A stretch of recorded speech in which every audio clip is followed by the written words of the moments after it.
image is a powerful force. What is in the eyes of the beholder? What are a person's predetermined ideas? I wanted to explore images of everyday reality, images of those who look like me.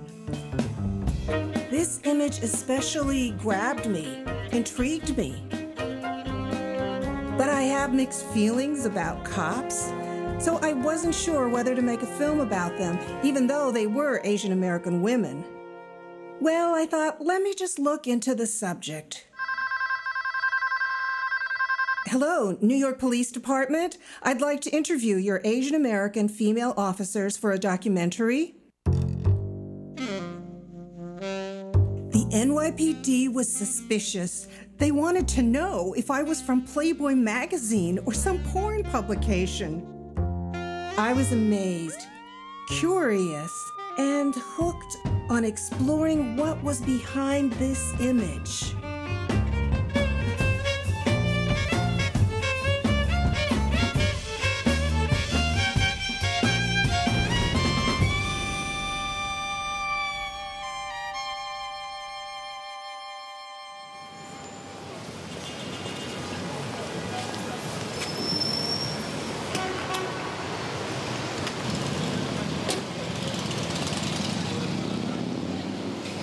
Sandra, can I get a radio check, please? Thank you.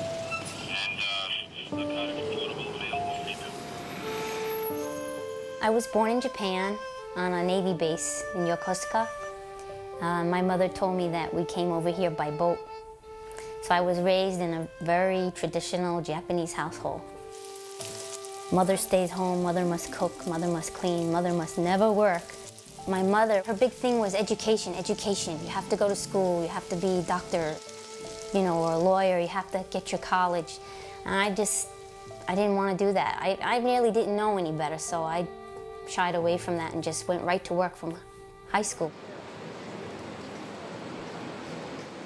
I went right to Wall Street. I ended up in this really good Japanese firm. Being half Japanese, they took a liking to me right away, plus I spoke Japanese. I worked my way up from a secretary to a position called associate. I was the first female in that company to make this level.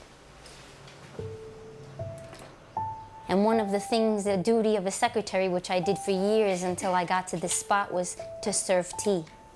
You had to do the whole tea thing with the leaves and serve each man. At the time it was all men. And finally I got to the position where, I don't have to serve tea in my big first conference. My secretary calls in sick. They turn around and say to me, "Oh, Miss V-san, go get the tea." I was so, felt degraded, humiliated, because I was the only female in the room. It was easier for them to tell me to go get the tea. So angrily, I did get the tea, and I served my last tea. And I went searching for a new career. And that's when I found the career in the police department.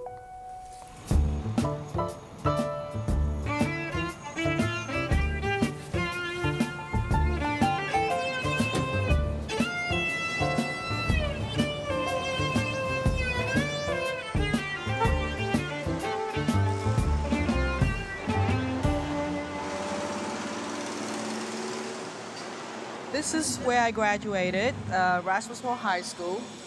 I used to have to come to school here and then go to work right after school in Manhattan. And I would work there until really late at night and then go home. And what I would have to do is get up early in the morning and half an hour before just so I can do my homework. Even though we was trying so hard to learn the English here, my father had put us into Chinese schools on weekends and try to keep us speaking in Chinese. And I'm thankful and I'm grateful that he made us, study Chinese now, because actually I can speak both languages, which helped me a lot.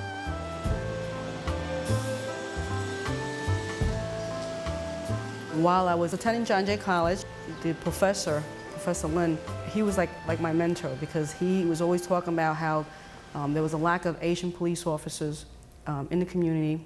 Therefore, it was difficult for the community to kind of communicate with the police department. He knew that the community does not trust the police from the oath system and everything.